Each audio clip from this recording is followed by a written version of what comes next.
This is 5 quarterbacks I'm going to bench heading into week 9.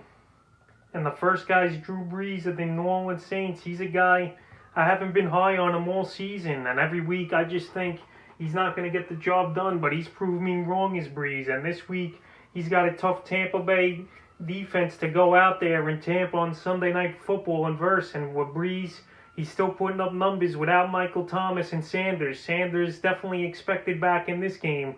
But for Michael Thomas, who the heck knows with him? That guy, I don't think he wants to play. But anyway, Brees, he's had some good games last week in a tough matchup for Chicago. He had 23 fantasy points. But this week, I think this Tampa Bay defense is going to get to him early and often, Michael Thomas or not. I think they're going to get on him like they did on Aaron Rodgers. And I could see a total bust week for Drew Brees. I thought he was going to have one last week. Maybe I called it a week too early. But this week, I think it happens. So go bench Drew Brees if you have better options. The second guy is Ryan Tannehill. I see a lot of people still going out there and starting him. And Tannehill, he's still putting up decent numbers, 20 to 22 points in his last few ball games. But this week, he's got that tough Chicago defense coming to town in Tennessee. And Tannehill, he's been turnover prone the last couple games a little, with 2 windows in those 2 games. And you got Derrick Henry, and the winter months are coming up. It's going to get cold. I think they're going to go back to that run-first approach like they did in the playoffs last year, where Tannehill only threw the ball 15, 20 times. And like I said, it's a tough matchup, even though he's got good weapons this year. With A.J. Brown emerging, Corey Davis back from the COVID list. He's had 2 monster games in his return. And Jonnu Smith, so he's got good surrounding parts.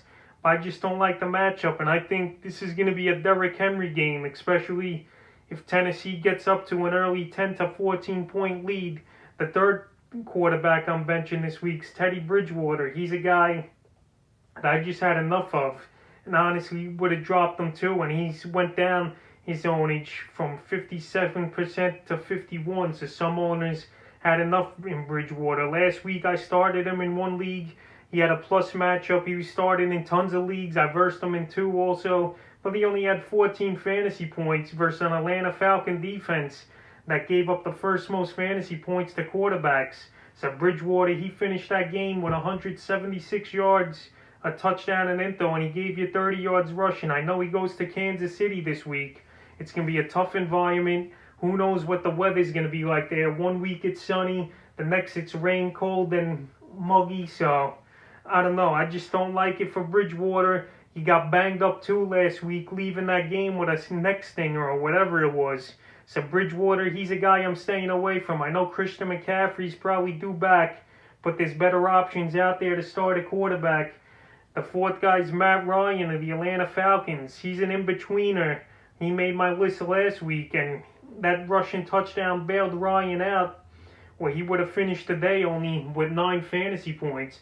So Ryan last week, a mediocre game versus Carolina. He had 281 yards with an into and 27 yards on the ground, which is rare with him, with the rushing touchdown, like I said. And this week he's got Denver Broncos. I know their defense ain't all that great, but I just have a feeling Ryan's not going to give you that big 30 to 40 point performance, and he'll be more in the 20 to 23 point range, which is still decent. But if you have better options on your team to start a quarterback, I'd rather go with those guys than Matt Ryan. I know Julio's been good and Hayden Hurst, but this could be a Todd Gurley type of game, I think, for the Atlanta Falcons. Fifth and final quarterback is Phillip Rivers of the Indianapolis Colts. He's got possibly the worst matchup you could verse this year. Rivers coming off of 2 monster fantasy performances with 28 points last week with 262 passing yards and 3 touchdowns, and then in week 6 versus Cincinnati in a great come-from-behind victory where he had 30 fantasy points with 371 yards, 3 touchdowns, and an into. Rivers, he don't have many weapons either on his team. Last week it was a 3-headed monster in the backfield that compelled them to victory, but this week I don't see it happen. Baltimore, they're not happy after a tough loss to Pittsburgh. Rivers, he's up there in age at 38. If you get a hand on him as a defender, he's going to go down. He's not going to rush or do nothing. So Phillip Rivers, I know he got picked up in a few leagues, but this week I just don't like it. But after this, He's got a couple friendly matchups in Tennessee and Green Bay, and then Tennessee again in Week 12. But this week, unless you're in a 2-quarterback league and you got no choice, this would be the quarterback I'm going to bench. So that's 5 quarterbacks I'm benching going into Week 9.